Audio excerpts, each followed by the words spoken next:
Il y avait eu beaucoup de différences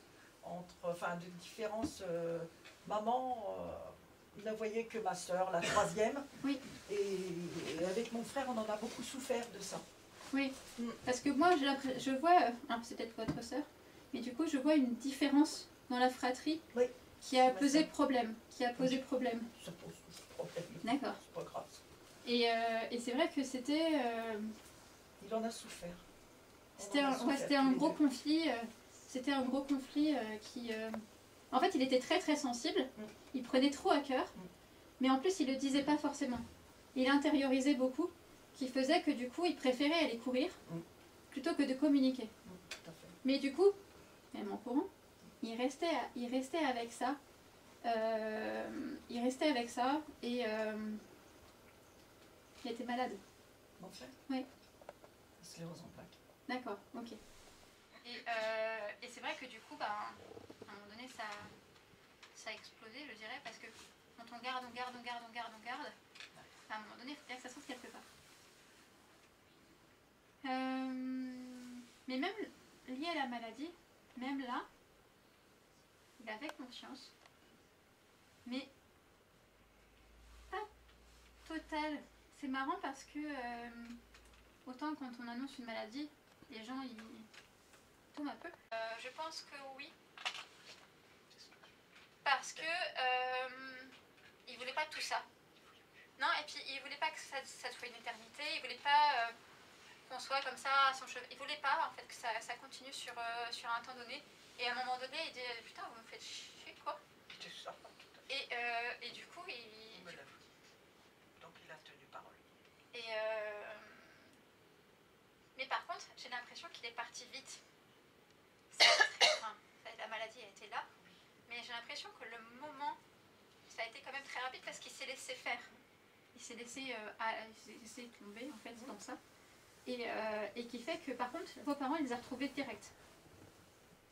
Par contre. Moi, je les vois, ils étaient là immédiatement. D'abord papa, puis maman après, parce qu'elle est partie 6 mois après lui. D'accord. Vous n'avez pas une autre femme de l'autre côté? Pardon? Vous n'aviez pas une autre femme de l'autre côté avec votre maman? Et puis sa copine? Parce que pour moi, il y avait un homme et une femme qui l'attendaient, qui l'ont reçu. Peut-être ma grand-mère, sa copine aussi, qui était morte 3-4 mois. Peut-être la grand-mère, parce que c'est une dame qui a un certain âge, donc peut-être votre grand-mère. Ma petite grand-mère. Parce que pour moi, oui, j'ai le couple qui est là depuis qu'il est parti. J'ai eu un couple qui était là. Et par contre, il communiquait beaucoup, mais j'ai l'impression qu'il avait de l'affection à donner. Oui, beaucoup. Parce que la chose que je vois en premier, c'est qu'il les a pris dans ses bras. Beaucoup. Il était très tendre, il était très affectueux. Ouais. Ah mais c'est un amour, hein. Oui, il était gentil. Mais par contre, tête brûlée, et quand il voulait pas, quoi. Tu connaissais toi, oui. C'est impressionnant, quoi. En plus, comme il était grand, et tout, il partait. Vous saviez que là, il allait se planter, quoi. Mais il y est. Ça savait rien. C'est ça. C'était ça. C'est ça. Mais attention aux signes un peu blague. Oui. Parce que du coup, je pense que, honnêtement, sincèrement, c'est lui. Parce qu'il s'éclate, hein, là-dedans. Parce que le côté blague, comme il a le côté enfantin, qui était assez présent, bah, il s'éclate là-dedans. Ça le fait rire. Mais tant mieux. Mais il faut que vous le voyez. Non, mais je suis contente de savoir qu'il est bien, qu'il rit. Ça fait un petit temps qu'il est parti. Ça fait 2 ans, mois de novembre. D'accord. Parce qu'il est dans cette évolution, cette prise de conscience de lui. Mais il veut que tu vives. Il veut que tu reprennes ta vie. Il veut que tu arrêtes de t'enfermer. Parce qu'il me dit que tu as tellement à offrir, tu as tellement à donner, qu'il veut que les autres puissent voir ce que lui il connaissait de toi. Vous étiez assez souvent ensemble, fusionnels, et ça le fait chier un petit peu parce que tu t'es pas libéré trop de cette fusion. Et aujourd'hui, il me dit, à réfléchir, il y a peut-être des choses que j'aurais peut-être pu faire autrement, même si dans le moment, on n'y réfléchit pas, on pense pas, parce que sur le moment, on se dit pas qu'il y en a un des deux qui va partir. Parce qu'il avait la conscience de prendre soin des autres. Pour lui, il avait toujours un œil sur les autres, il avait ce besoin ce besoin. Et du coup, il a un problème parce que la seule personne qui voudrait aider, bah, elle n'entend pas forcément tout. Donc, si tu veux, il a un petit problème. Pourtant, des signes, non, il en envoie. Le nounours, je suis pas près de l'oublier. Mais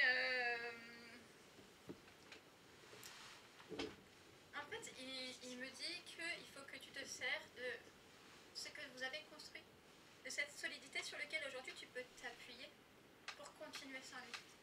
Même si tu sais qu'il est là. Donc c'est pas totalement sans lui. Il faut que tu arrives à faire abstraction du physique pour te dire que tu n'es pas seul parce que en plus lui il est tout le temps là. Tout le temps là. Alors il râle, hein. Quand tu es dans ton canapé, il râle. Mais il faut que tu avances. Je sais. Je me doute bien qu'en étant fusionnel comme vous étiez, en étant tout le temps ensemble, bah, c'est compliqué parce qu'en fait vous vous disiez tout. Il y avait une communication qui était très fluide, il n'y avait pas de secret et forcément bah, le vide il est encore plus grand à ce moment-là. Mais c'est là où c'est intéressant pour toi. Enfin, c'est comme ça que je le vois. Et David, mais ce que je veux dire c'est que dans l'ensemble c'était facile avec lui. Ouais. Et puis je pense que par rapport à ta sensibilité, il prenait beaucoup. Il épongeait. Il épongeait pas mal parce qu'il te rassurait, il était derrière, même s'il était plus terrestre. Ouais. Mais vous équilibriez vachement bien et il t'épongeait tout ça. Aujourd'hui, tu n'as plus personne pour éponger. Donc tu es seul avec tout ça et il faut que tu libères. Il faut que tu aies quelqu'un à qui parler totalement. Mais pour dire les choses mot pour mot. Ouais. Sans filtrer. C'est pas toujours évident. Je sais. Mais c'est là l'impact en fait de ce que tu gardes parce que le problème c'est que tu filtres les mots. Et ce que tu filtres, ça reste là. Et pour toi, c'est pas bon. Sois légitime de ton existence, malgré qu'il soit plus là. Parce que tu te sens pas légitime du fait qu'il soit parti. Ouais, c'est vrai. Et tu peux pas t'abandonner. C'est pas possible.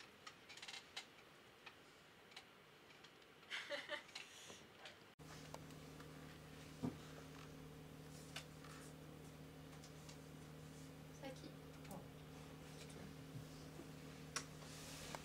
Bah oui. Moi je parle pas en fait, je repars.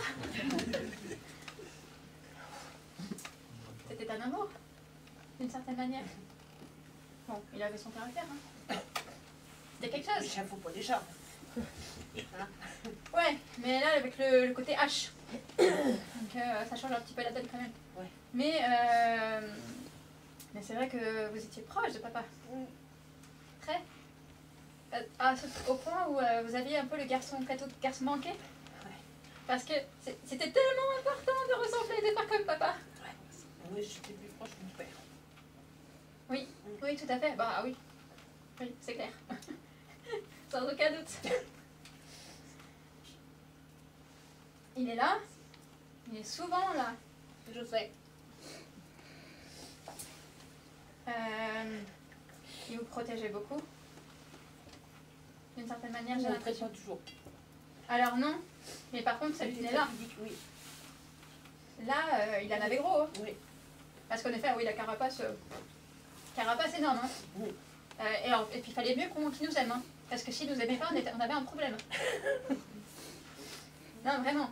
Parce que s'il nous aimait pas, là, c'était. Je pense qu'il n'y avait pas de gris, quoi. C'était blanc ou noir. Voilà, c'est ça. Mais il n'y avait pas de gris. Et j'ai l'impression qu'il n'était pas toujours sympa. C'était sévère. Ouais. Et d'où l'effet aussi qui était important pour vous, cette reconnaissance de papa.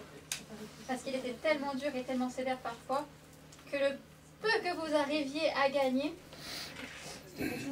Ouais, mais pour vous ça valait de l'or. Ouais. Ça valait de l'or, quoi. Le petit peu, je le prenais. Et j'ai du mal de mettre des mots tellement c'est fort. Parce que je vois petite, ado, enfin petite, et je vous vois tellement aimer votre papa que ça dépasse tous les mots que je pourrais trouver en fait. Qu'est-ce qui a fait que ça soit aussi puissant? Maman était là? Oui, elle est toujours là.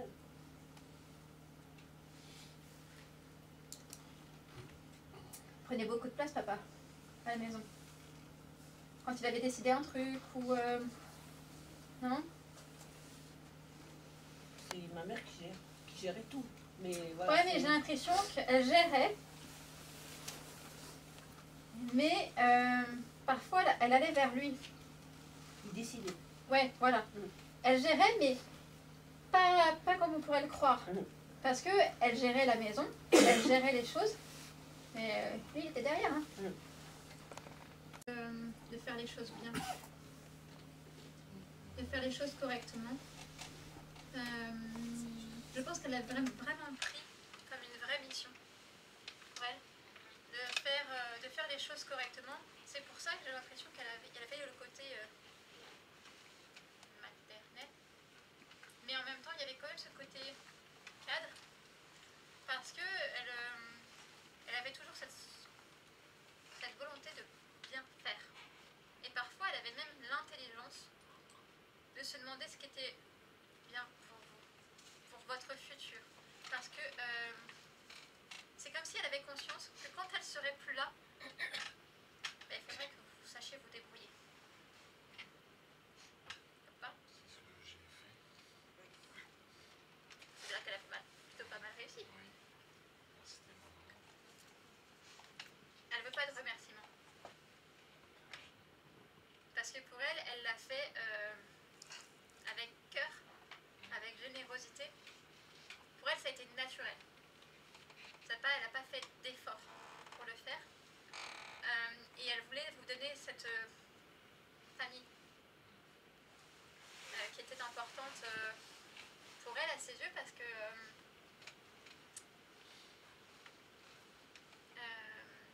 parfois, quand elle vous voyait enfant, petit, elle avait beaucoup de peine par rapport à ce que vous deviez traverser à cet âge-là. C'est elle qui m'a toujours sauvé. Et du coup, elle a toujours essayé, j'ai l'impression, que ce soit par la sévérité d'une certaine manière, le cadre, les valeurs de vie, peu importe ce qu'elle y mettait, elle a toujours essayé d'équilibrer. Parce qu'elle avait cette franchise de la parole. Elle savait qu'elle pouvait être très franche. Et du coup, elle ne saurait pas faire autrement. Mais par contre, elle faisait quand même attention. Parce que voilà, elle voulait pas. Elle savait qu'elle pouvait être coupante, cinglante, d'une certaine manière. Parce qu'elle disait les choses comme ça. Hein. Elle était devant mon oncle et mon grand-père, mais après, derrière, tout était. Oui. Ouais, j'avais le droit à tout, en fait. Et c'est vrai qu'elle avait elle avait une franchise des vents. Et ça a été jusqu'au bout. Hein. J'ai l'impression, parce que même jusqu'au bout, c'est dur. Ouais, je pense, ouais. Il y avait la dureté de la vie, parce que forcément, le cadre est important. Elle perdait un petit peu la mémoire. Vers la fin, aussi vers la fin, un petit peu. Ça l'agaçait. Pas la fin, mais il y a des fois, oui, elle a du mal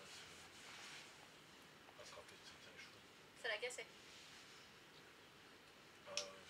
En tout cas, au début, quand ça a commencé. Ouais. Parce que j'ai l'impression qu'elle nous montre vraiment que quand elle s'est rendue compte qu'elle commençait à oublier des choses, elle pestait un peu. Parce qu'elle aimait, elle était autonome. Bah, Et après, elle oui, était parce que indépendante. Quand mon grand-père est parti, mon oncle travaillait encore, donc elle était toute seule à la maison. Ouais, mais du coup, elle était autonome, indépendante. Et elle voulait surtout pas devenir dépendante. Surtout pas. Et quand elle a commencé à avoir des pertes comme ça de mémoire, c'était mort. Vous avez tout fait. J'ai essayé. Oui. Mais vous avez tout fait. Donc ne culpabilisez pas.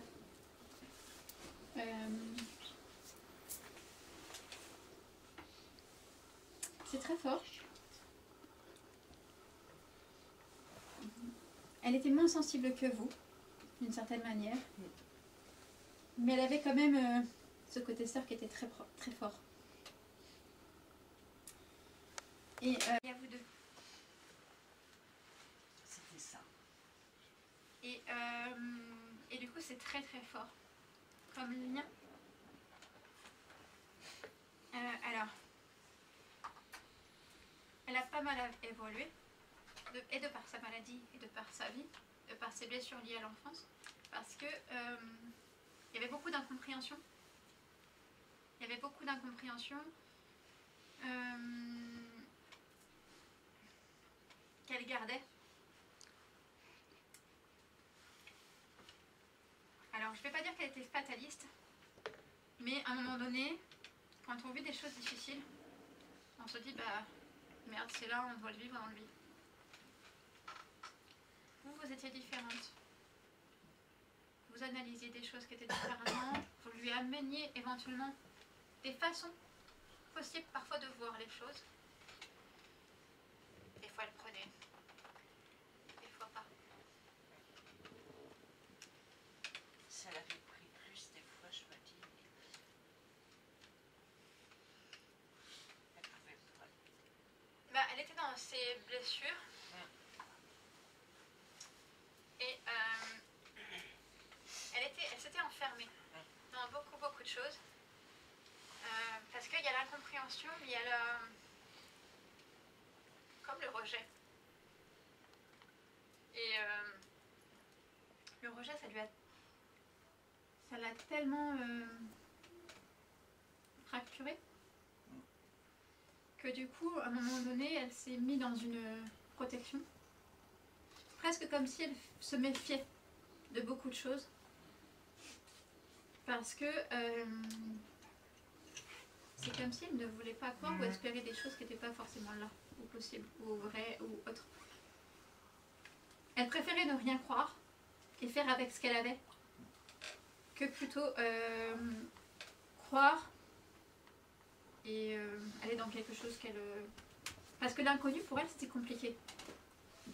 L'inconnu, c'était très très compliqué. C'est pour ça qu'à l'annonce de la maladie, ça a été l'inconnu. Et là, ça a été compliqué. Et vous avez été un repère. Est-ce